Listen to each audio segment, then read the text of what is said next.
Yeah. All right.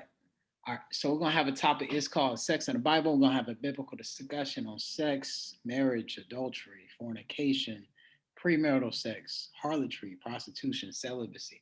We probably won't get through all this, but we'll get through a majority of it. And I think it's good to talk about it for different reasons. So a disclaimer, I came up with this because I was thinking about this the other night. We learn about sex from so many different ways, from TV, music, our peers, school, etc. And they give terrible advice, especially to women about sex. And I think we forget the Bible talks about sex, and that should be our source for all our information in regards to life. So it's like it's a shame we don't really apply some of the wisdom that the Bible gives us about sex. And I want us to be able to apply things in context when we talk about the concepts of the Bible and in the time period that we live in today. And also, this is all according to my understanding and my perspective. So, you know, I don't, take it as this is, the way you should live your life or how you should participate in your relationships or how you should see the world. But this is just kind of information that I gathered over some years, and I think that it's just my perspective on things. All right, so we're gonna talk about sex and marriage. So the first time we hear about this is in the beginning. So this is Genesis chapter 2, verse 15. And the Lord God took the man and put him in the Garden of Eden to dress it and keep it.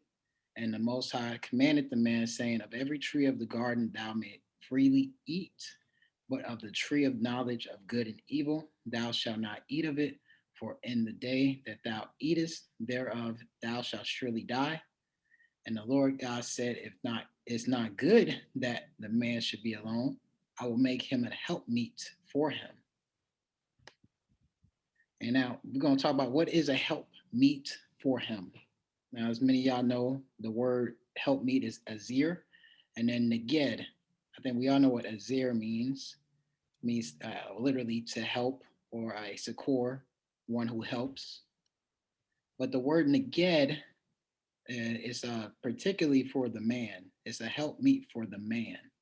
So what is that? So it literally means what is conspicuous or what is in front of or straightforward. To be front of oneself, straightforward, to be before your face or in view of P purpose. So it's literally it just means to be in front of or the opposite position of. Because the woman is not necessarily the opposite, she's the complement to the man and vice versa. So this picture right here really shows it how they're facing one another. They're literally facing each other's back. And that's where we get the colloquialism of you have each other's back. The man has the woman's back and he sees things that the woman doesn't see. And literally, and the woman has the man's back, she sees things that he doesn't see. So this is what it means to have a help me. This is what a relationship really is, just according to the Bible, just as a male and female. So, and also Adam was given two gardens once he was given Eve. So he was given the responsibility of Eden, and he was also given the responsibility of Eve. And we'll talk about how the woman is like a garden in many ways. So, verse 19, and out of the ground the Lord God formed every beast of the field, every fowl of the air, and brought them unto Adam to see what he would call them. And whatsoever Adam called every living creature, that was the name thereof. And Adam gave names to all cattle, and to the fowl of the air, and to every beast of the field. But for Adam there was not found any help me for him. And the Lord God caused a deep sleep to fall upon Adam, and he slept. And he took one of his ribs and closed up the flesh instead thereof. And the rib which the Lord God had taken from the man made he a woman and brought her unto the man.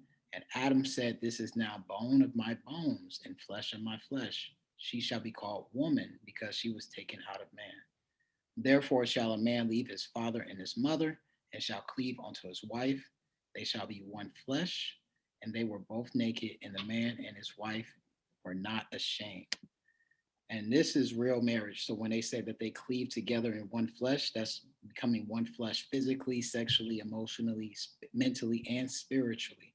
That's what a real marriage is when you're binding two people into one. You're that male and female unity. That's what a marriage is about. So in America, when they say you just go to the courthouse to get married, that's not real marriage because there's no spiritual emphasis on marriage nowadays.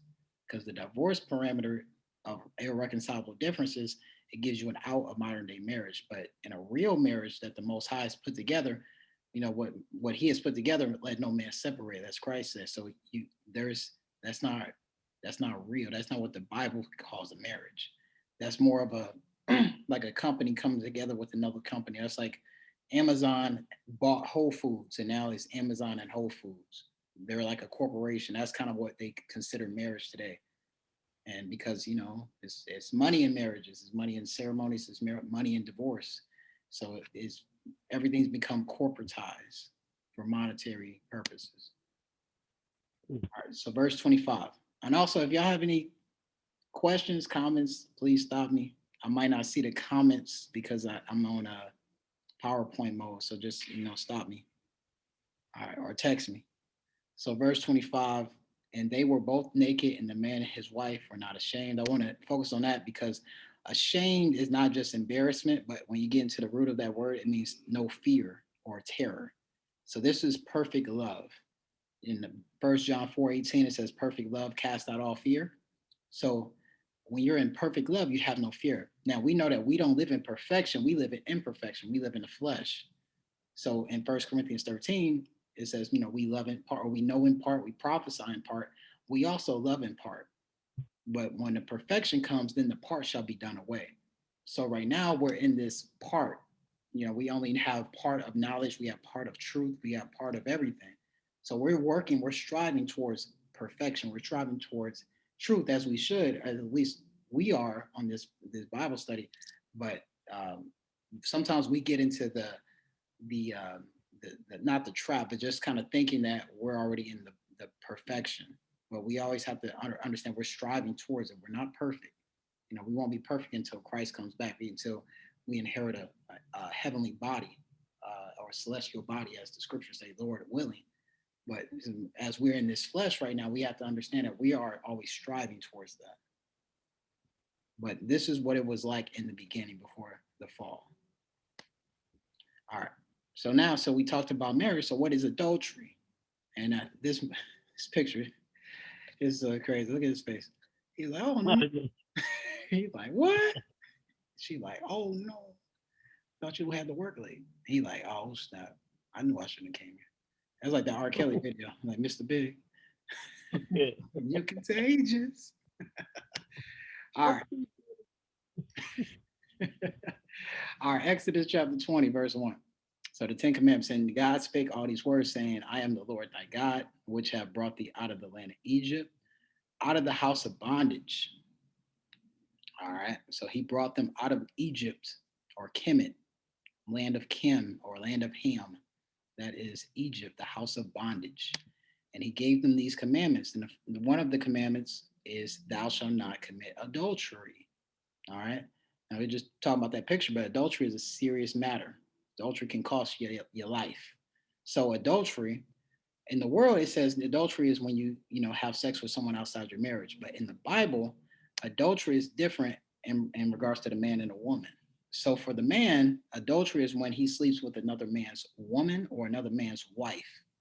But adultery for a woman is when a married woman has sex with another man that is not her husband. All right, that is true biblical adultery. So it's different. A man in the ancient times, he had sometimes more than one woman, or he had multiple wives, or he had concubines. So it was different. So if he slept with another man's wife, that was a big punishment for him. Um, let's get into the etymology of this. So the word is naf, meaning adultery. It's translated 17 times as adultery, or adulterer 8 times, adulteress 4 times, adulteress, woman that breaks wedlock.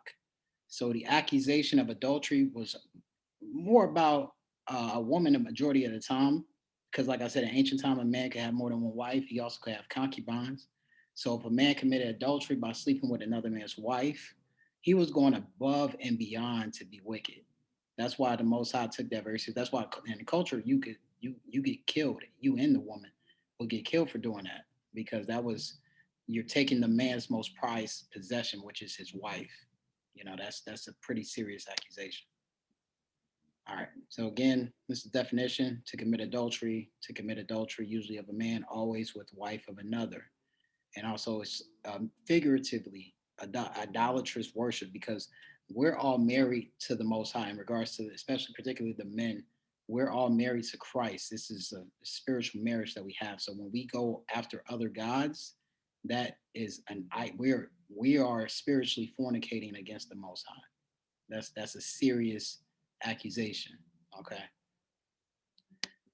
Oh, and Leviticus. Oh, we're gonna go to Leviticus chapter 20, verse 10. We're going to talk about adultery, the punishment of it. The man that committeth adultery with another man's wife, even he that commits adultery with his neighbor's wife, the adulterer and the adulteress shall surely be put to death. All right. So, it's in a man's nature. Just think about today when you see men on Instagram or social media, they get upset. They, make these videos saying they're going to act tough and, do something to a man that's cheating with with a woman. It's in a natural instinct for a man to feel some type of possession, like or possessive nature over his woman, because that's normal. And even wanted to kill over his woman, or if she steps out on. But and under the biblical law, that's what you're supposed to do. However, we're not under the time of enforcement of biblical law. And I think a lot of brothers have to understand that America is an anti-Christ society, it's an anti-Bible society. You cannot do the things that you think you should do in this society. So you have to always put things in perspective. And that's why I always say you got to put the Most High first, because you know things things that shouldn't happen are happening in regards to you might get married, and you think you're going to be with this woman for the rest of your life, and she may leave you or she may step out on you. You have to keep the Most High first. You can't let that situation let you make a decision that's going to compromise your life. You're going to go to jail. You're going to put yourself in harm's way because of the situation. You have to understand that things like that can happen in a society like that. You can't not let those emotions take over you, because sometimes the Most High will put a spirit on some people in your life to see how you will respond, just like how he did with Job, in regards to certain things happening in his life. He may do that to us, especially in these last days. People that we think are lockstep with us, they may not, continue with us, and we have to stay focused and keep moving forward. So we're gonna go into fornication, because fornication is all kind of related. It's all kind of like an umbrella term with adultery and fornication, but we're gonna talk about it specifically in Leviticus. Verse 11 of chapter 20: the man that lies with his father's wife has uncovered his father's nakedness. Both of them shall surely be put to death. Their blood shall be upon them. So these, like I said, these are serious accusations. If committing these types of crimes, you get killed for it in ancient times. So this is a question: like, who is sleeping with their stepmother, or who's sleeping with their mother? Why is this in scripture? Like, y'all should be asking this. Like, why would the Most High put this in as a commandment? Like, why? Like, why would I even have the inclination to do this? But we have to remember, we're looking at it from our 21st century lens in America, but we have to go back to when this time was written, because remember, they just left Kemet or Egypt, and now they're going to Canaan. And we have to always remember, they were doing this in ancient Egypt. They were doing this in ancient Canaan. Even some people are doing this now. But Mosai wrote this down so he can make sure that there's a distinction between how his people are supposed to act compared to the other nations. All right. So again, Leviticus 18, verse 1. I want to focus on verse 3, when the Most High said, the Most High spake to Moses, saying, speak unto the children of Israel, and say unto them, I am the Lord your God, and after the doings of the land of Egypt where you dwelt, shall you not do, and after the doings of the land of Canaan, which I bring you, shall you not do, neither shall you walk in their ordinances. So he said, I took you out of Egypt, where you were just that, don't do what they were doing, and I'm about to lead you to Canaan, and where I bring you there, don't do what they're doing. But you should keep my ordinances. In verse 4, you shall do my judgments and keep my ordinances to walk therein. I am the Lord your God. So he's making an emphasis: don't do that, and do what I tell you to do. Again, verse 12, and if a man lies with his daughter-in-law, Both of them shall surely be put to death. They have wrought confusion. Their blood shall be put upon them. And this one, it says he brought confusion because, in an orderly society, you wouldn't want to do this if imagine, you're married and, your father sleeps with your wife, and it's like he kicks you out the home and now your son is being raised by your father and your ex-wife and you're out the home. Imagine how much confusion that child will have growing up. That's why I said that you can't let these people like live with that. That's how the Most High is like that. You will bring confusion to this household. You bring confusion to that town. Bring confusion to your whole society. And that's why a lot of people are losing their minds today because they're so confused. A lot of people who thought that right was right and wrong is wrong, they're being told that no, it's the opposite now. And a lot of people are they're losing their minds literally. And it's even with the whole issues and liberal agendas today. It's like 20 years ago, we would have never thought that a man is a man and a woman's a woman. We never would have thought that would have been blurred. Now there's, I think, over what, 50 genders, 70 genders, allegedly. Now people can pick and choose what they want to be called. As people are really confused out here. They don't, they going on dates. They don't know if this is a biological female or biological male. People are really, they're lost. They're really confused, and they have a hard time trusting people nowadays. So, verse 13: if a man also lies with mankind as he lies with a woman, or with a woman, both them have committed adultery. Committed an abomination. They shall surely be put to death. Their blood shall be upon them. And this is the big reason why they're going to get rid of the Bible eventually, pretty soon probably, because the Bible speaks against what they're trying to push today, which is the LGBTQI lifestyles. They try to push that hard body, and they will try to shame you or cancel you if you oppose it.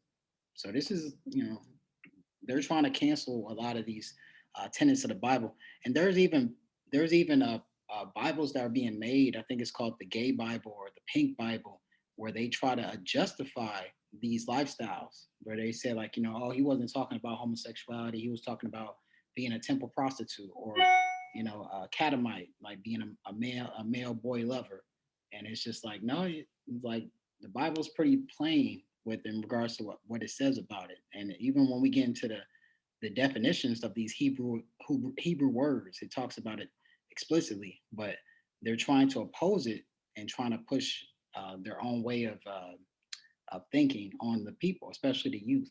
So that's why when you think about fornication, you don't necessarily think about the LGBTQI lifestyle. You think about premarital sex. But the Bible clearly says that fornication is adultery, is lifestyle choices, incest, and bestiality, pedophilia. That's what fornication is in the Bible. So we're going to get into some more. So again, let me go into Romans chapter 1 because I want to expand on that last verse, verse 25. Who changed the truth of God into a lie and worship and serve the creature more than creator, who is blessed forever. Amen. For this cause, God gave them up unto vile affections, for even their women did change the natural use into that which is against nature. And likewise also the men, leaving the natural use of the woman, burned in their lust one towards another, men with men, working with that which is unseemly, and receiving in themselves that recompense of their error which was meet.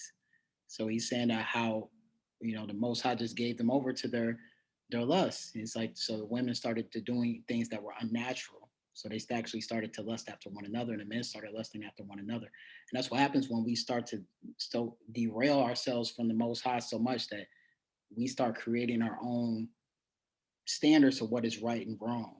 And he lets us go about with that.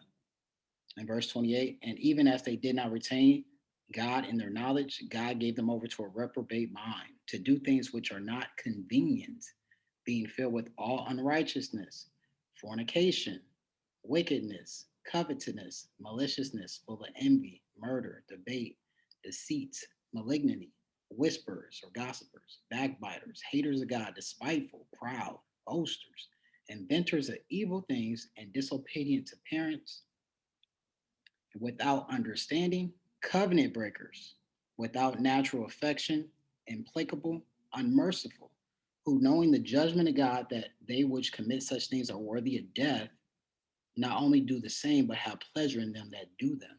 So he's confirming what it says in Leviticus 18 or in 20, that people who do these lifestyles, they deserve death. And it's like they don't just, do this for themselves, but they take pleasures and also other people participating with them. So that's part of, that's part of the judgment. If you're confederate or you're in agreement with these choices, then you're showing that the Most High, you're in allegiance with them. And that's when judgment comes along, that's going to be, your downfall. And as we know in today, you know, one of the biggest component or biggest supporters of the Democratic Party or the liberal system is the liberal black woman. It's like, that's why I was talking about the other day how, the pro-black agenda that a lot of liberal black women they push is really a package deal. It's really like a Trojan horse. They say they're pro-black, but at the same breath, they go to the gay parades. They have a rainbow flag in their office, like, and they get mad at you if you actually don't, think that that's a good choice. Like, if you might have a child with them, and they want to raise their child to be homosexual, and it's like, so it's like a lot of, so-called black men, they kind of get confounded because that's like, I thought you wanted a black family, and it's like, but they don't see, they don't really see black or so-called black as how we see it in regards to the scripture. Like, even if people don't even believe in the Bible, they still have a way of what they think is right, and they still, but it's like they're kind of being convinced that the lifestyle choice that, that is acceptable for the black community is the LGBTQ lifestyle, and that they're conflating that together. So that's why it's like it's very it's kind of very this it's very I wouldn't say, it's kind of hard to understand sometimes when you're dealing with certain people like that. You gotta really take your time in dealing with a lot of the women because they really have a lot of these agendas in their heart, and you gotta be careful who you procreate with. And so going to Hebrews chapter 12 verse 15, I want to put this in here, tie this in together. So, looking diligently, lest any man fail of the grace of God, lest any root of bitterness springing up trouble you, thereby many be defiled, lest there be any fornicator or profane person as Esau, who for one morsel of meat sold his birthright. For ye know how that afterward, when he would have inherited the blessing, he was rejected. For he found no place of repentance, though he sought it carefully with tears. And I put this in here because as we get into more fornication definition, there's a reason why they put Esau in this passage in Hebrews, and some people may be wondering why did they put that in there. But in the history of mankind, there has not been the worst fornicators in the world have been Esau or the descendants of Esau. As y'all, in the story of Saul and Samuel, when Samuel told Saul to wipe out all the Amalekites, all the women, children, the animals, he said, leave nothing alive. And Saul didn't do it. He brought back some animals. He brought back the king of the Amalekites. And the Most High rejected Saul as the king because he didn't do what he told him to do. A lot of people wonder, like, why did he do that? Why did he ask them? Why did Most High ask them to wipe everything out? It's because they were practicing these things that the Most High told the nation Israel not to do. Like, they were, having all these fornication practices. They were having sex with the animals. So it's like, you can't take these animals back alive because they're defiled. So that's why it's like the Most High told them to wipe them out. And then, so that's why it's like you can understand who is a descendant of Esau physically and spiritually today, or Edomite, because they adhere to the practices and they encourage others to do them. And they're not shameful of it, and they're not remorseful of it. They're not repentant of it. So that's how you know who is the spiritual progeny of Esau today, because of the lifestyle choices that are being promoted today. Some people like to claim that all so-called white people are Esau, blah blah blah, but it's like it's a spiritual inheritance. It's not just physical. That's why it's like a lot of people that get confused with that because there's a big civil war happening amongst the white America today in regards to the liberal Caucasian and conservative Caucasian. And the liberal Caucasian is gaining more esteem in regards to his ideologies because they're pushing his hard body today. Like I said, they're trying to convince your children to be homosexual. That's eventually they're going to make sure that everybody thinks that that's the right choice for you to be a pansexual. You should just, just embrace everything. Hmm. That's why I say the socialization into this white America. Yep. It's white America. Yeah. Well, Been saying that since you was a child. all right. Leviticus chapter 20, verse 14. If a man take a wife and her mother, it is wickedness. They shall be burnt with fire, both he and they, that there be no wickedness among you. So this again, he's still talking about this kind of incest type of uh, behavior, and this time he talks about burning with fire. Now, when you talk about fire is um, is a way to purify. So in the ancient days, they would burn things and almost to purify it. So if someone was caught doing some type of action like this, fornication or adultery, they would burn them in a way. It's like to burn off the flesh, but you let the spirit live. So in medieval times, they started doing that even more. That's where you heard about the witch trials. They were burning people at the stake because they believed that if they burnt someone, that their spirit will survive, but we burn off the wickedness that was in the flesh. And then just a just a history lesson, like the word that we know as faggot, it actually comes from the Greek word phallikalos, which means a bundle. So the word faggot really means a bundle of sticks. That's where you get the term back in the 90s that you call somebody a flaming faggot. That's what it means. It means so literally like they were burning people who lived that lifestyle back in those times. So that's just a little history lesson about that. All right, going into verse 15, fornication, bestiality. If a man lies with a beast, he shall surely be put to death. Ye shall slay the beast. And if a woman approach unto any beast and lie down thereto, thou shalt kill the woman and the beast. They shall surely be put to death. Their blood shall be upon them. And again, that's I was talking about that story of Samuel and Saul, how he was told to wipe out all the Amalekites and all the animals. This is the reason why, because they were having sex with the animals. So it's like no, even if they were some of the women, like in other texts, you could take the women alive. He said you had to kill them all because they were all defiled. They were all wicked in doing these practices. And this is a story happened last year. This man is a veterinarian. He pled guilty to child porn and having sex with dogs. He was uploading it on social media. And as you see, this is a so-called black dude. He wasn't, that's what I say. This is not it's not white behavior anymore. This is a worldwide thing. It's getting worse too. That's why it's like that's why you got to keep your mind first, keep the Most High first, because everything is kind of happening on a faster scale nowadays. Like the scriptures say, Satan comes with great wrath because he knows his times are short. So a lot of stuff is kind of happening, and a lot of lifestyle choices are being promoted even more. And there's it's still not legal, but I'm pretty sure eventually a lot of this stuff is going to be legalized, and people are going to be like, "What the heck?" Like it's going to get worse before it gets better. All right. And also, this is interesting too. So, how often do animals get STDs? This is an article from Planet Earth. So, I wanted to kind of expand that topic about bestiality. So, this is just an article saying how 2 or 3 of major STDs have come from animals. Says Alonzo Aguirre, a veterinarian vice president for conservation medicine at Wildlife Trust. So he says, we know, for example, that gonorrhea came from cattle to humans. Syphilis also came to humans from cattle or sheep many centuries ago, possibly sexually. And it's not possible. It was sexually. That's how syphilis came to be what it is today. It literally means pig lover, and I think in the Greek. So that's what people were doing in ancient times. They were having sex with animals, and they created these diseases that we still have today. And he mentions this HIV also was migrated to humans from chimpanzees. That's allegedly, that's not proven, but I have my own theories on that. I won't get into that, but that's all alleged. I just say that. But this is the etymology of syphilis.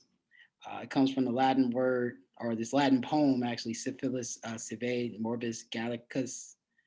But just kind of going down to the end. Why he chose his name is unknown. It may be intended as a Latinized Greek for a pig lover, though there was also Syphilis, a son of Niobe and Neovid. So, but this is what it comes from. That's Greek for pig lover. That's what syphilis means in its core. Oh, so I'm trying to get in.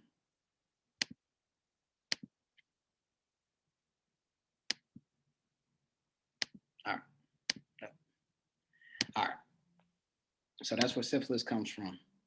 I put this in twice, and that's why I said, that's why they have in Hebrews chapter 12 that Esau was he was a fornicator because he was the greatest fornicator, or his descendants were in the history of mankind. All right. Again, verse 17, Leviticus chapter 20. If a man shall take his sister, his father's daughter, or his mother's daughter to see her nakedness, if she see his nakedness, it is a wicked thing. They shall be cut off in the sight of their people. He has uncovered his sister's nakedness, and he shall bear his iniquity. All right. And again, another example of fornication, or in this category, Leviticus chapter 20, verse 18. If a man lie with a woman having her sickness and shall uncover her nakedness, this is when she's on her period, when it says a sickness. And if he has sex with her on her period, he has discovered her fountain, and she has uncovered the fountain of her blood, and both them shall be cut off from among their people. And so this is the Bible saying that it is unlawful, but it's also unnatural to have sex with your wife or your woman on her period. Now, this is what the world says about that. WebMD says menstrual blood can be a natural lubricant, make intercourse easier. So it says also it can be a heightened sensitivity, make sex more pleasurable. Period sex can ease period symptoms. This is what WebMD says, but this is what the Bible says. So you see how a lot of stuff that's in the world is against what the Bible says. And it's like on the internet, y'all a little older, y'all not on social media, but they make jokes about this. They make memes about a period only stops a sentence. It's like, women and men make jokes about this. And it's just like, and that's what it's like, the culture that we've embraced in regards to this American or Western society. This is how it is. That's why it's like you got to really take the time to Is it muted? children. Hello? Oh, Hello? oh. Hey, what you said on the internet, it says what about the period? Oh, I said, like, these are some memes I found. Like this right here, it said periods don't stop nothing but a sentence. Baby girl, and you see this dude have blood on his hands. And then this girl, she had a post that said period sex. When he done, I want him to take his thumb and mark my forehead with the blood like I'm Simba. And that's why I said, like, people, they joke about it. Like, this is social media. I remember this back in the day. People make jokes about this all the time. And it's just like, it's yeah, it's wild out here. It's like it's women who want you to have sex with them on their period. Like it's for real. And they have that type of mentality where it's like, well, I'm on my period, so we can have sex and then I'm good. Like, and it's like it's why, man, it's wild out here, man. It's but like I said, it's like once you don't understand it, sometimes in ignorance, but once you understand the word, you repent from it and you move on.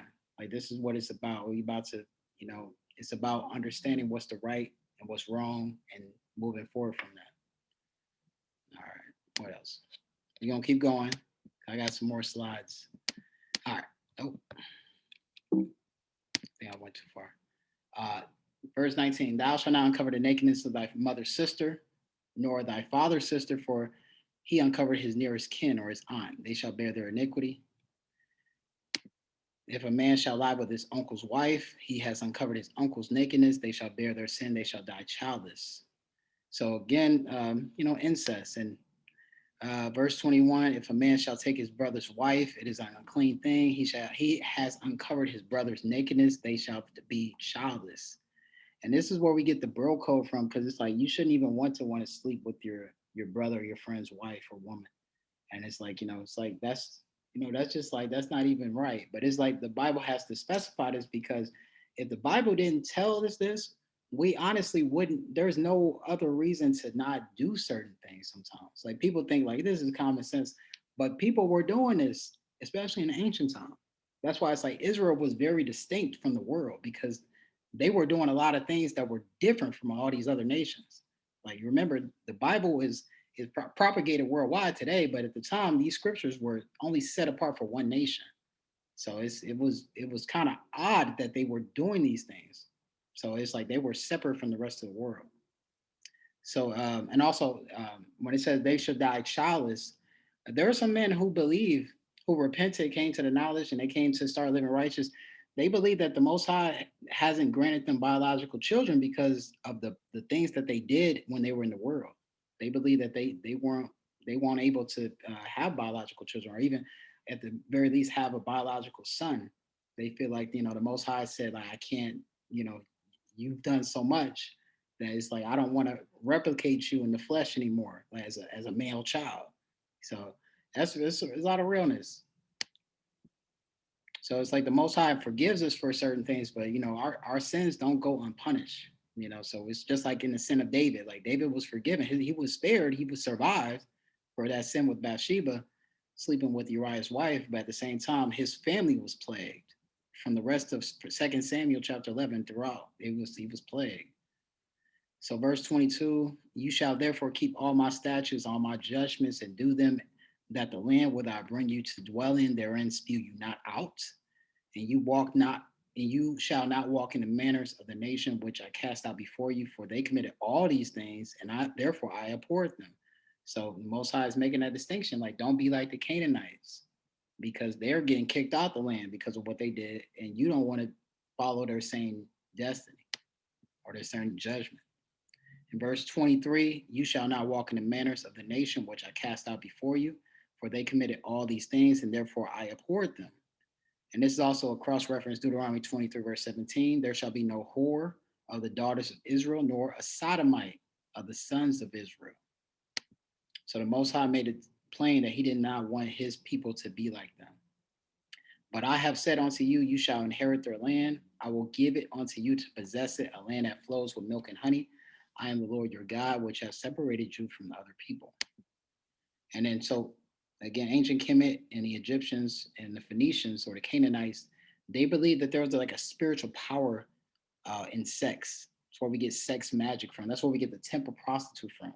Like people would come into the temple of Ashtoreth or the temple of the Egyptian gods, and they would have sex with the temple prostitutes, male or female, and they would believe they inherited some spiritual power.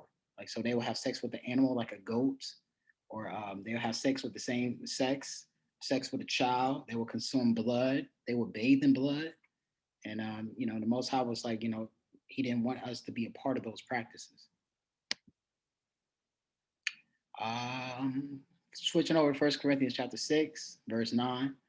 Know ye not that the unrighteous shall not inherit the kingdom of God? Be not deceived, neither fornicators. So we just talked about what fornication was, nor idolaters, nor adulterers, nor effeminate. When it says effeminate, there's two definitions for that. Effeminate means to be soft, literally like a soft person, like a man that you could walk over, like he's a pushover. But there's also another component that a effeminate man was. He was a catamite. He was a passive homosexual lover to an adult man. So that's what it meant to be an effeminate man in the Greek culture. You were the passive recipient of a homosexual relationship. But we also know effeminate as being like you're soft. You a bitch, like, so like that's, a feminine man. Nor abusers of themselves with mankind. Abusers of themselves with mankind in the Greek means a man that's having sex with another man. Nor thieves, nor covetous, nor drunkards, nor revilers, nor extortioners shall inherit the kingdom of God. And such were some of you. And so Paul, he's admonishing the people that they were once doing all this stuff. They were part of this culture. But he says, you are washed, you are sanctified, but you are justified in the name of the Lord Jesus, or Yahushua HaMashiach, and by the Spirit of our God. So he's giving these people hope that some people, they feel like, I feel hopeless. I feel so shamed that I was a part of this culture or these practices. But he's saying that you were called out of that. You've been washed. So you've been sanctified. So you don't have to shame yourself to death. Some people, they really feel that much shame, but it's like there is hope for you. So that's why, he's giving that extortion to people. All right, again, let's go into the definition. This is the word zinah, fornication in the Old Testament. Zinah is translated as harlot 36 times, to go a whoring, whoredom, whore, commit a fornication, the whorish, harlot, commit continually. So a lot of this, when it says fornication, a lot of this is pertaining to the woman, because like I said, it was kind of implied that if a woman who was doing some. It was implied that a man wouldn't necessarily do this unless he was extra wicked, because, like I said, the man at the ancient time, he could have multiple wives, he could have concubines, but it was really a fornication if a man was sleeping with another man's wife, and adultery, or if he was having sex with animals, or he was, having sex with young boys, stuff like that. He was going extra wicked. Uh, Again, it's extending it, the definition. Fornication, to commit fornication, to be a harlot, play the harlot, be a harlot, act as a harlot, commit fornication, commit adultery, be a cult prostitute, to be unfaithful to God, figuratively, to play the harlot. So again, we see that this is the concept of adultery. Fornication and adultery was usually applied to a wayward woman, and also figuratively to commit adultery, idolatry, the Jewish people being regarded as the spouse of Yahweh. Um, oh, I wanted to put this in here. So is premarital sex not fornication? All right. So this is a scripture, because the scripture does not necessarily say premarital sex is fornication as we know in the world today. But that doesn't necessarily mean that you can just have sex without being married. Everything applies wisdom. You have to apply wisdom to everything. So we're going to go into the scriptures with this. So this is Exodus chapter 22, verse 16. If a man entice a maid is a virgin, that is not betrothed, and lie with her, he shall surely endow her to be his wife. If her father utterly refuse to give her unto him, he shall pay money according to the dowry of virgins. So if a man has sex with a woman, a virgin who was not married, or she wasn't engaged, it was his responsibility to take her as his wife. So it wasn't like you could just sleep with this woman and just leave her. It was no like pump and dump type of situation. You had the responsibility of taking her as a wife, because you took her flower, you deflowered her. So that was your responsibility, unless the father refused for some reason, regardless of whatever reason the father may have refused it. And if that was the case, then the man had to pay the dowry still of a virgin. So he had to still pay the price of her being a virgin, because that was the token of marriage. The virginity was the token to be married. So uh, that was what it was back in the day. So the concept of marriage was for a woman who was never penetrated by a man. She was a virgin. So if a man had sex with a woman who was a virgin, he was obligated to marry her unless her father refused. And that's when we get the concept of a concubine. So a concubine in the scriptures was a woman who was relationship material, quote unquote. She was, still like a wife material woman, but she had been in one of her previous relationships before. And she was still given benefits of a wife, just on a slightly lower status. So that's where we get that. The concubine situation, the wife situation, there were just kind of different tiers for that woman that you're with. So what about today's time? What if a woman is no longer a virgin but wants to live righteously, sincerely? So I think did I put a slide in there? I think I did. Oh, I put a slide in there, but I think I put it in this first. Hold on. Let me make sure I put this in there. Oh, yeah, let me put this, let's go through this first. So Deuteronomy chapter 22, verse 13. If a man take a wife and go in onto her and hate her, and give occasions of speech against her, and bring up an evil name upon her, and say, I took this woman, and when I came to her, I found her she was not a maid.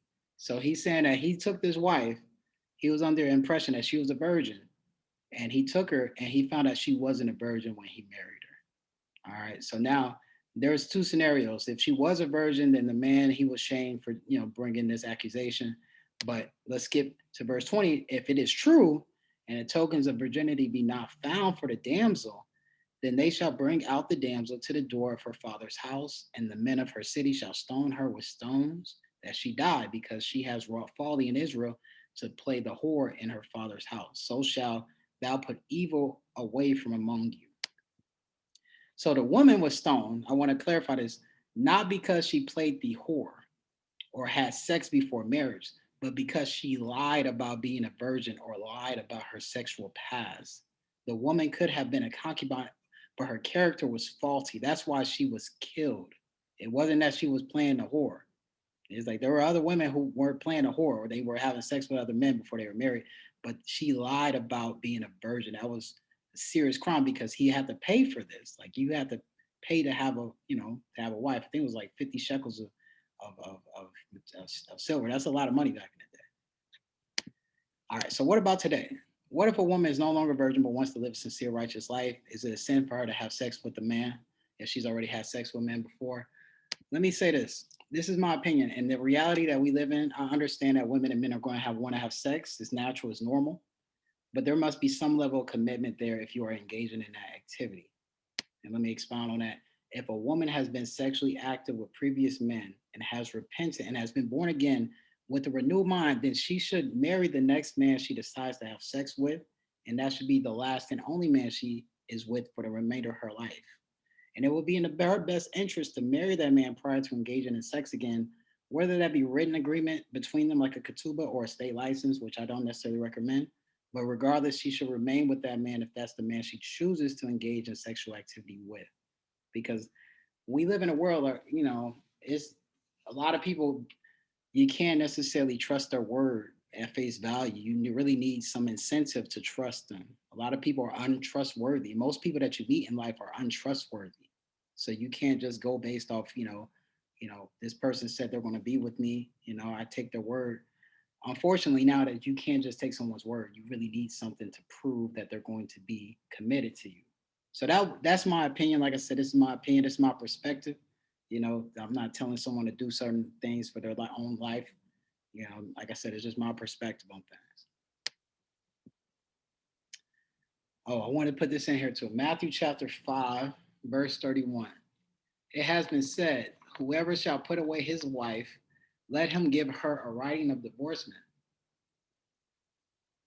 But I say unto you that whatsoever shall put away, or whosoever shall put away his wife, saving for the cause of fornication, he says, so except for fornication, you can't put away your wife unless she commits fornication. We just talked about what is fornication.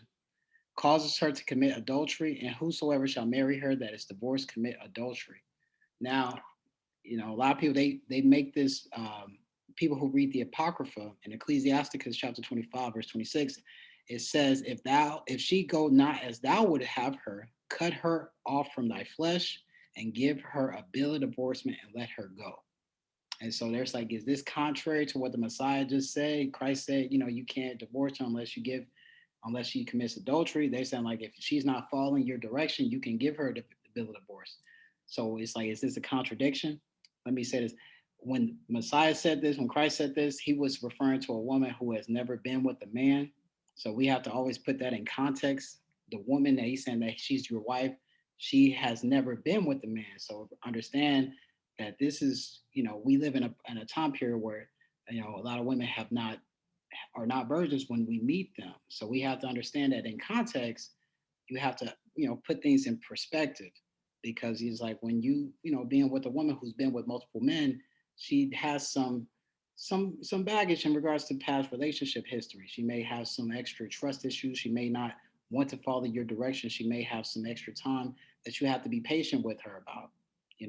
This in regards to Ecclesiasticus chapter 25 is referring to if a woman in today's society, if she's not following your direction or she's giving you a hard time, she's making you very frustrated in a way that you believe the direction of your relationship should go, you have to cut her off. You cannot produce a fruitful relationship with her or have children with her, because once she has children with you, then she really has control of the relationship, because then she can run you through the court system.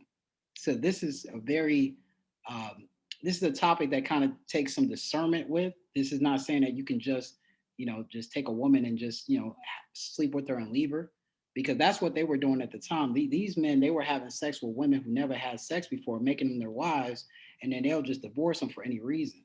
It's like, you can't do that. That's wicked as well. So it's like, you have to, be patient. You got to work things out with your relationship, but it's just in regards to how we live like this. I would say you got to take time into knowing what this person believes, what this woman's beliefs are, her ideologies, things that she holds on to. Because if you try to build a relationship so early and you don't know who this person is, then you're going to have a lot of problems in your life later on in life and on your children. So we're gonna still go into the topic of fornication. This is fornication in the New Testament. It's the word porneia or panaya. This is where we get the Greek. The Greek word porneia is where we get the word pornography from. So porneia is translated 26 times as fornication in the New Testament. And this is what the definition is: illicit sexual intercourse, adultery, fornication, homosexuality, lesbianism, intercourse with animals, etc. And we just read that in Leviticus chapter 20. And then sexual intercourse with close relatives, that's incest. We read that in Leviticus 18 and Leviticus 20. Sexual intercourse with a divorced man or woman, you read that in Mark 10. And also metaphorically in regards to worship of idols. So again, this is the definition of fornication. It's not necessarily what they teach us in the dictionary. It's different. But, like I said, it's kind of, they push that kind of to push an agenda. But in regards to the Bible, this is what adultery, or this is what fornication really is. It's just illicit sexual intercourse. All right. Hey, Nate, I have a question. Yes, sir. Yeah. So, Lord help him. no. Back when I was a lieutenant, I used to have a lot of young officers that would always say, I have to go home, something's not right. That was because they didn't trust their girlfriend or their wife. So they would shoot home and go see what's going on because the wife or girlfriend haven't answered the phone. And I think that's a lot of problems with a lot of young people. Yeah, the trust issue is the main thing. I know you said something about that, about trust, but a lot of that is the problem with relationships today. I know when I met your mother in college, that was never an issue, because I always was at work, I always did everything. I mean, if you think something like that's going on, you're gonna be going crazy. Mm-hmm. All the time you thinking that you can't trust your girlfriend or your wife. You can't do nothing. Yeah. You can't go to work. You can't. Yeah, I played football in college, so I wouldn't remember my plays. Yeah. You know what I'm saying? So that's a big key in relationship is that trust. And a lot of people do not trust each other. And so before you get into a relationship, you have to build trust. Right. And that's the key. A lot of people always ask me, how you with your wife since college? I always tell them Most High. You gotta ask them. But the main thing is, man, I trust. I trust her, she trusts me.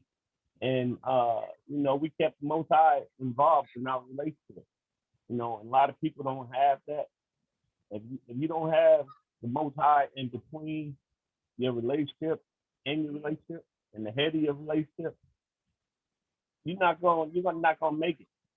And yeah, right. So That's real. yeah, like people think sex is the key. Sex is the entertainment part. Mm. So that's the whole key. If you want to raise a family, especially if you want to raise a family, Right. you gonna have to get that trust issue together. I agree with you, man. It's definitely, sex is like the dessert. That's, people treat sex like that's the main important part of a relationship. It's not. It's like that's the last thing, honestly. That's good. Amen. That's good. That's good though. You right. It takes all trust. You definitely need to have trust because like, you're gonna lose your mind. Like how you gonna? Yeah, he married me too.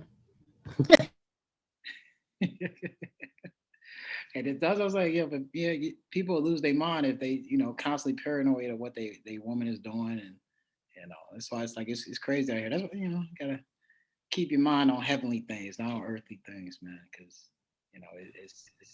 it's wild out here. All right. It is wild out there. Thank you for your input. I appreciate it.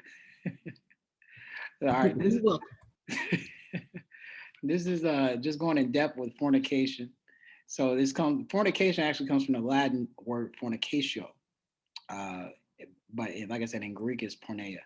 So it really means illicit sexual intercourse, and we read about that in Acts 15, Acts 21, 1 Corinthians chapter 6, 1 Corinthians chapter 5, chapter 7, 2 Corinthians chapter 12.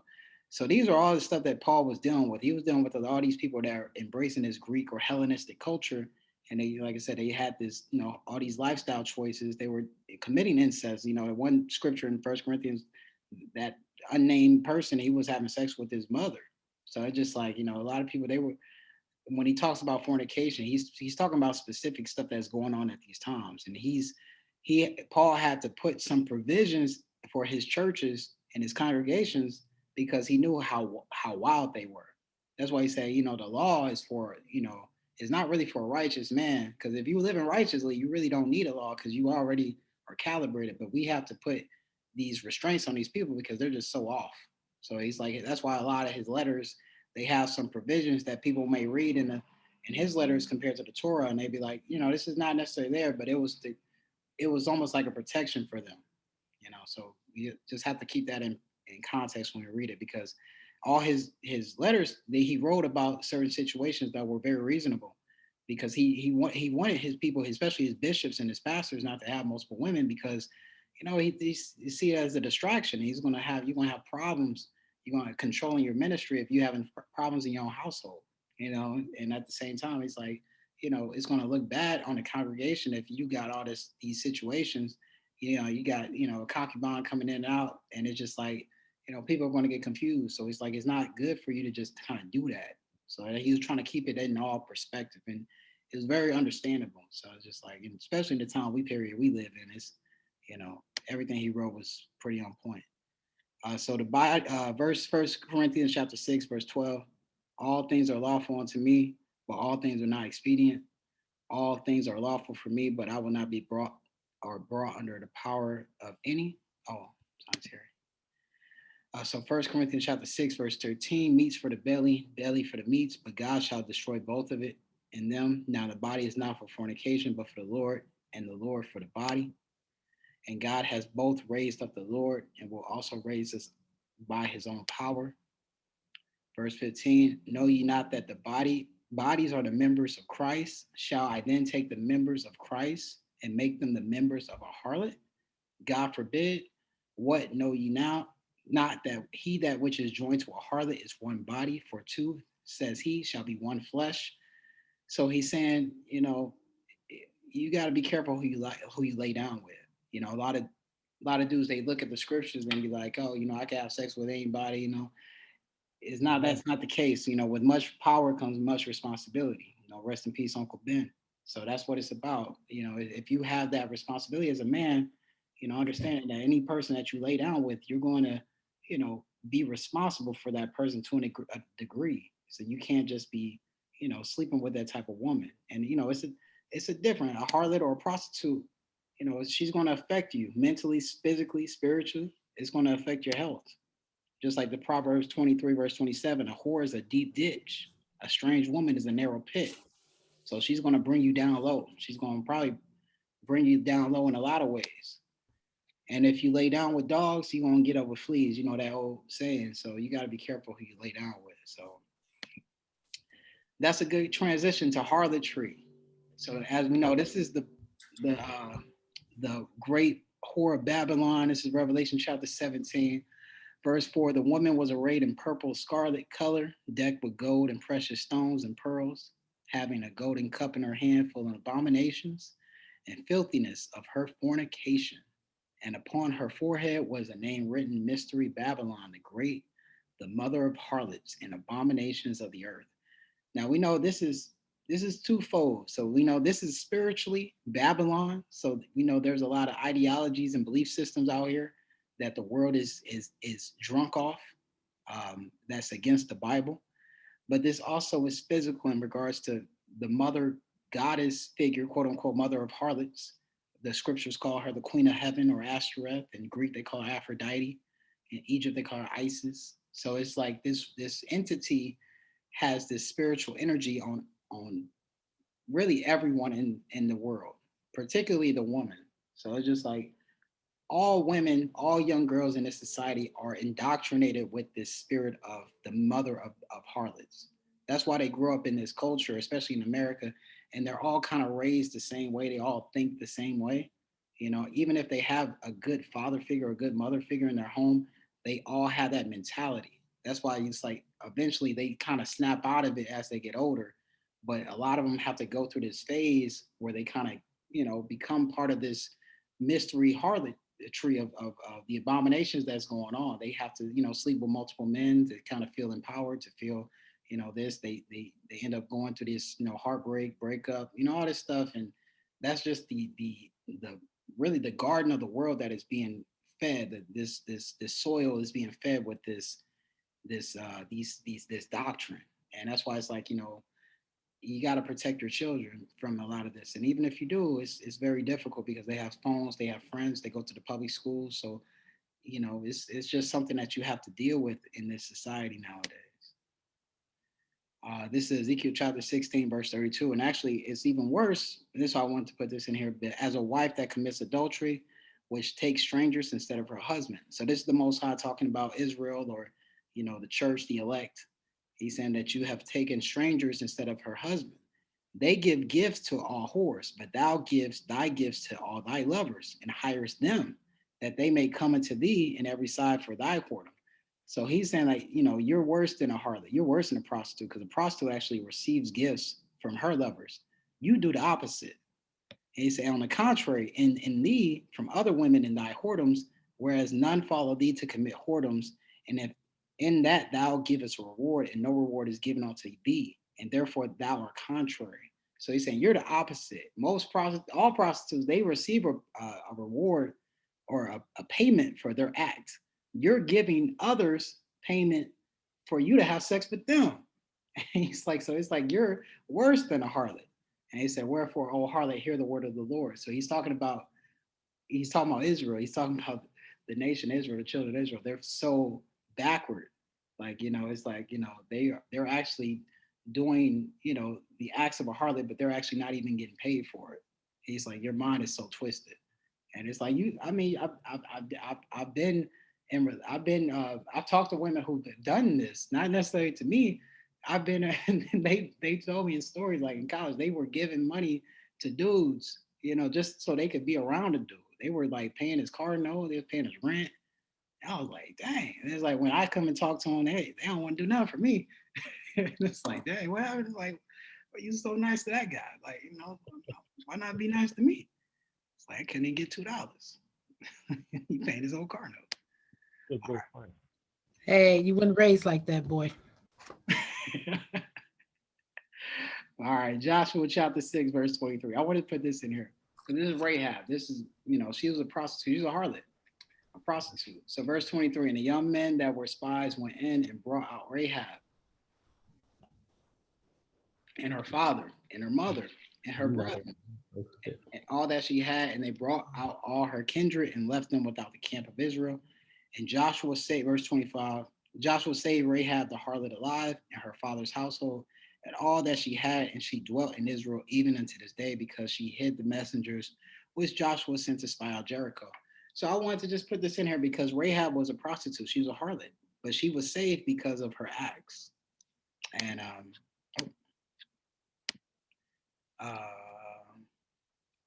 yeah. And then also, Ruth or Rahab became the mother of Boaz. When we look in Matthew chapter 1, verse 5, that's translated Rahab is Rahab, the harlot of Jericho. So she was the great grandmother of King David.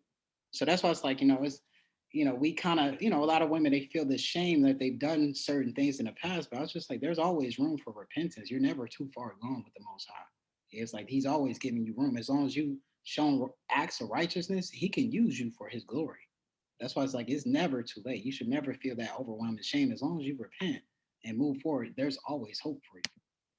And it says that she's mentioned in the Hebrew. Amen. Amen, right? Amen. Hebrews chapter 11, the Hall of Fame, verse 31. By faith, the harlot Rahab perished not with them that believe not, when she had received the spies with peace.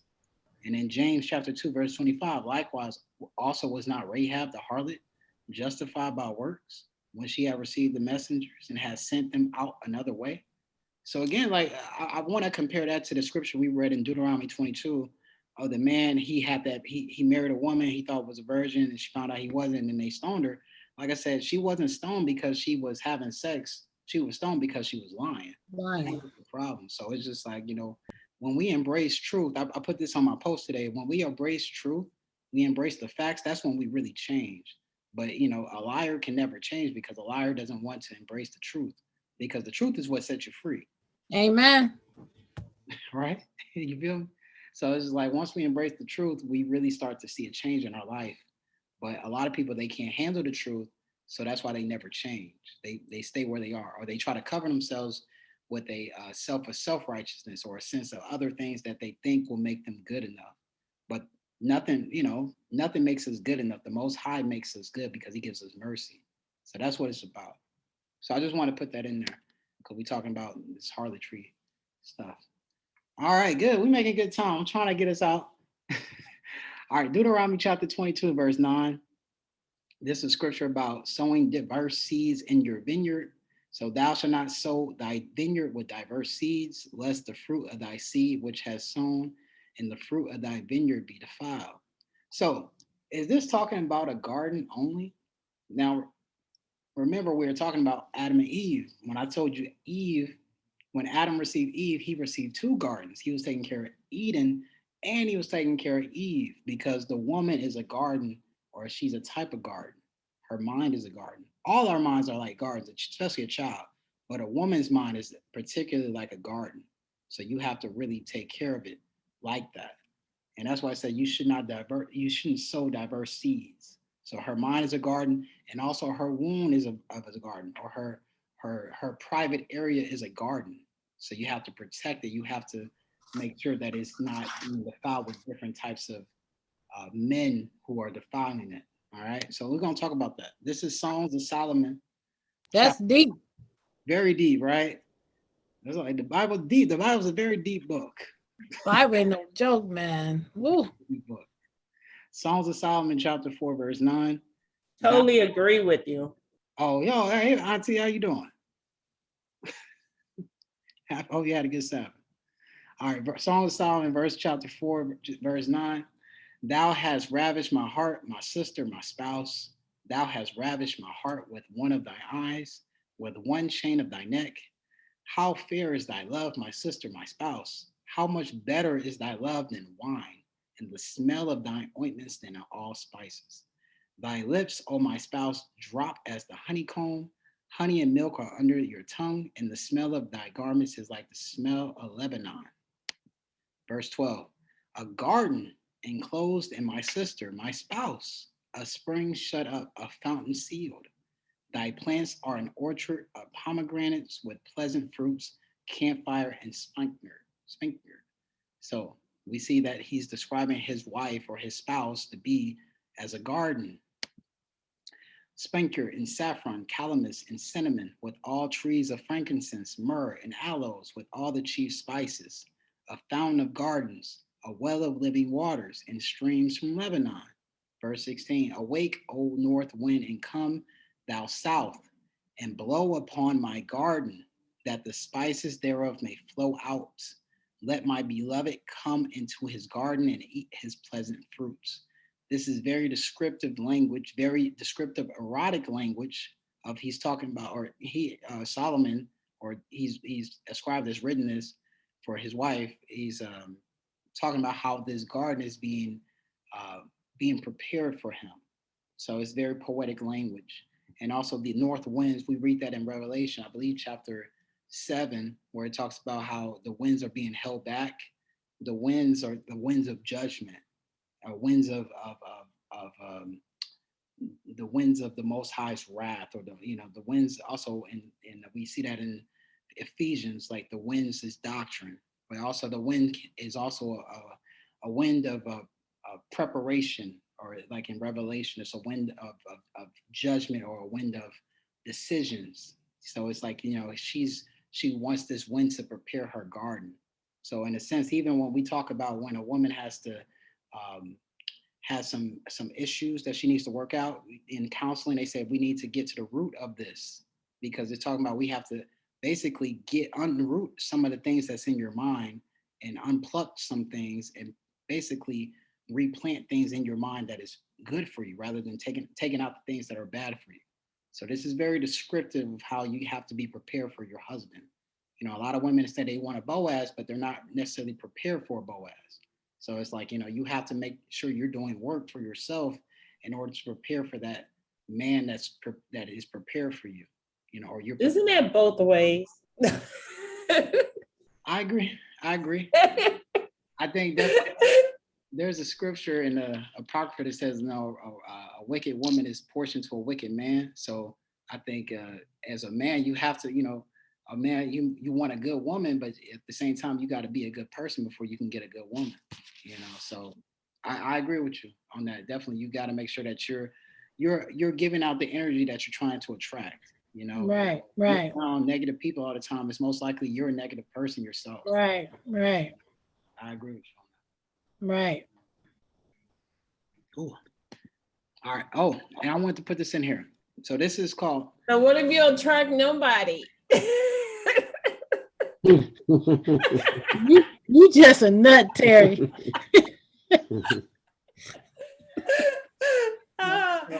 Ann, don't look surprised. That'll be another 80 section thing. Yeah. Jody Ann, don't pay no attention. All right. Don't pay no attention. You ain't met the whole family yet. We out there. We out there. Oh my goodness. No, just pray. Just pray, you know. Yeah, pray for you meet us.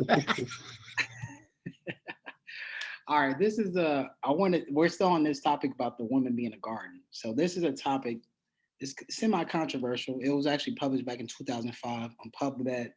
So it was a study about male microchimerism and women without sons.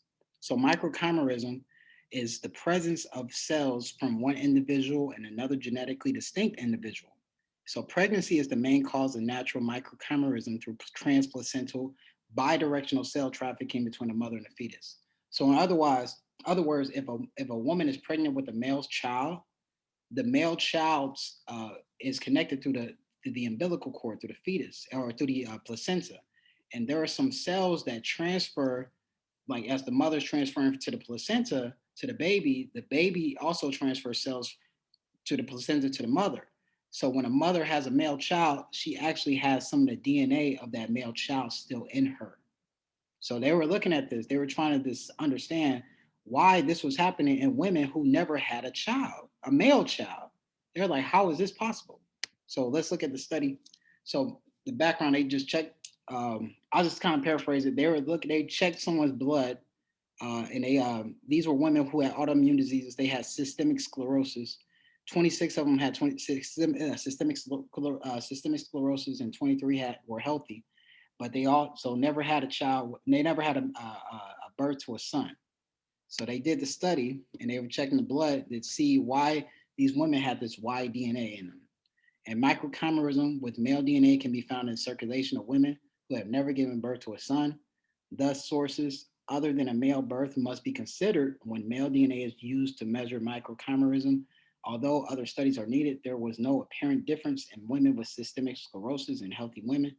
Possible sources of male DNA include unrecognized male pregnancy or unrecognized male twin, an older male sibling with transfer through maternal circulation, or sexual intercourse alone. So they're saying that when a woman is pregnant, or she has an abortion or a spontaneous abortion or miscarriage, she can potentially have the DNA of that male in her. Or they're saying sexual intercourse alone, even if she does not get pregnant. So that was that study in 2005. They redid this study again the same year. And this is I'm sorry, did I put it? Yes. I have a question. Yes, ma'am. How could she get it through sex alone? I understand the possibility of pregnancy, a miscarriage, or whatever, but through sex alone, you're saying that male, his DNA got, I mean, I know, I just don't see that part. let me go into this study right here. Okay. So this is a little expensive. So they took 120 women and they split them up into different categories. So 49 were healthy, 71 had rheumatoid arthritis. So they put them in 4 different categories. The first category A was the women who only had daughters. That was 26. Group B had spontaneous abortions or miscarriage. That was 23 women. Group C had induced abortions. They actually had a real abortion, verse 23. And Group D, they were null gravid. 48 women never were pregnant. Okay. So they found male chimerism, microchimerism prevalent was significantly greater in the Group C. This is the group that had the induced abortions. So that was 57%. So out of the 23 women, over half of them had male DNA in them. So the women who only had daughters, only 8% had them. The women who had spontaneous abortion or miscarriage, 22% had them. And the women who never were pregnant, 48, only 10% of them had male DNA in them. So they're saying like this interesting how it's happening from male sex. And like I said, I want to say this because sperm is literally life. It is literally life. Like you see videos of sperm swimming to the egg of a woman's fallopian tube. Like it's really life. So it's like when you have constant sexual intercourse with males, especially having unprotected raw sex with males and having the sperm on you or in you, you eventually that could potentially stay with you for a lifetime. So that's just something to kind of understand that's a lot of times when women have a lot of sometimes issues in previous relationships. They can't get over a guy, sometimes literally. Sometimes they may still have that guy's DNA in them. That's why it's like you have to kind of have a lot of patience with women that you're dealing with because they have some emotional baggage. They have soul ties, what we call soul ties. The scriptures call soul ties. So scriptures call demonic possession. We call it, from what we know, microchimerism, or we might call it anxiety. We call it post-traumatic stress disorder. We call it depression. We have a modern day term for it. The scriptures call it spiritual illness, but we understand it from a different perspective. So that's just the kind of keeping things in perspective. So that's why it's important that God told us to wait for your spouses. Don't be fornicating. So he knew this. I mean, everything he tells us for our own good, even though we don't see it, why this is good for us on so many levels, he does. Yes, I agree. Mm-hmm. That's why the scriptures say a woman is supposed to just be with one man her lifetime. All right. That's something though. You never thought, I mean, you always say that. You always say like, she's obsessed with him or whatever, or he's obsessed with her. That's because that DNA is in them. Oh, that I never possibility. Possibility. But it's I mean, it rings true. Yeah. Because it's a spiritual connection. It's a soul. Spiritual connection. Yeah. I do believe that. It's definitely right. Making soul tie. That's why it's like anytime a man penetrates a woman, has sex with a woman, he does leave a little bit of his spirit on that woman. And his spirit on, That's why these women become obsessed. Men become obsessed. Go ahead. Back to this study, I'm bringing up other questions that I have heard. And it's like when women have to get hysterectomy, that or either they get pelvic cancer or something.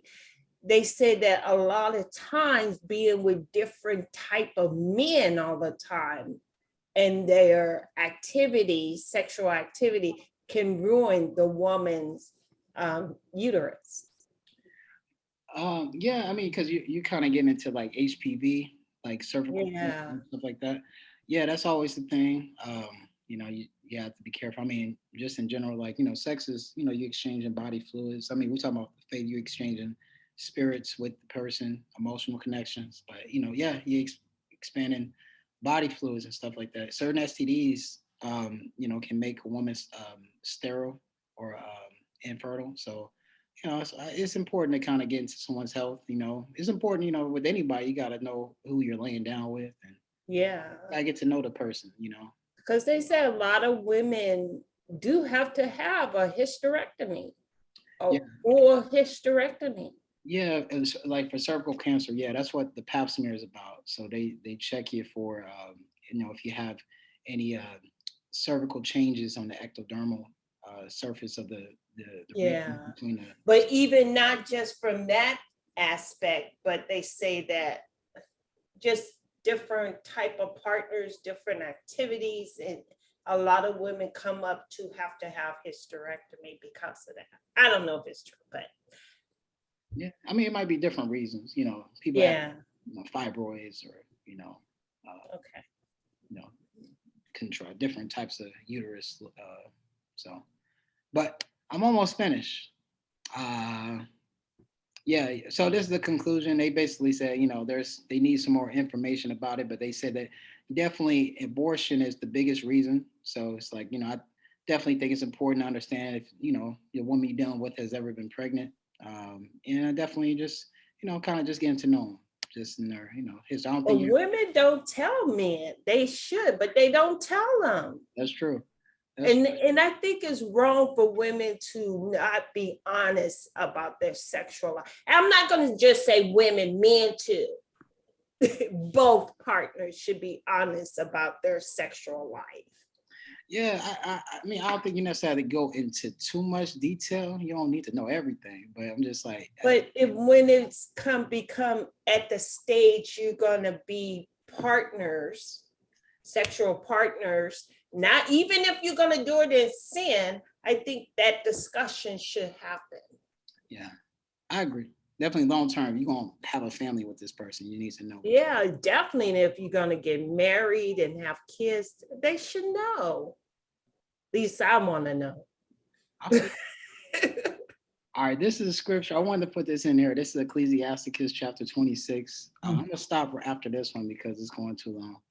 So this is Ecclesiastes 26, verse 10. It talks about how to protect your daughter from too much freedom, per se. So verse 10, if thy daughter be shameless, keep her in straitly, lest she abuse herself through overmuch liberty. So it's like, if you have a daughter and she, you notice that she's becoming into her womanhood, she's, getting into puberty, she's starting to show curves, she's wearing clothes that she used to wear, but now she's looking shapely. You have to protect her from giving her too much freedom, because she's going to abuse herself, or she's going to hurt herself. She's going to receive attention that she doesn't necessarily knows how to handle it or be prepared for. So yeah, Terry, they just giving you those short shorts, remember? I still have them. I just wear them in the house now.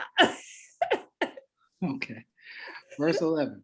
Watch over an impudent eye, and marvel not if she trespass against thee. So you say an impudent eye is a disrespectful eye. So he said, don't be surprised if she gets at a point in her life when she gets old enough and she may start to want to live life and quote unquote experience life or have her fun, quote unquote. So that's what it's, don't be surprised by that. So it's like, but you have to understand to give her that guidance and give her that discipline, or else she's going to hurt herself. In verse 12, it describes it. She will open her mouth as a thirsty traveler when he has found a fountain, and drink of every water near her.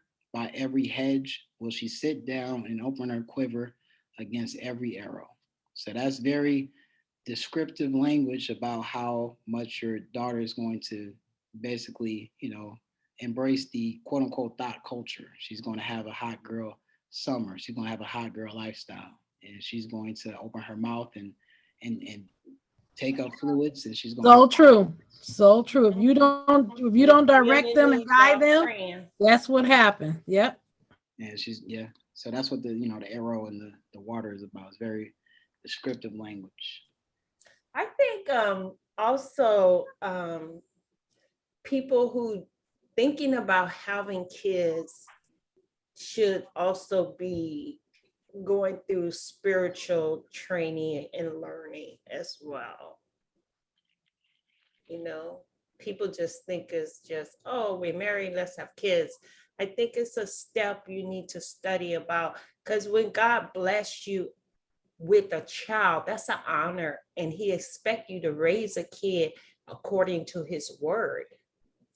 Mhm. You have a role as a parent to do according to God's word. Mhm. True. True.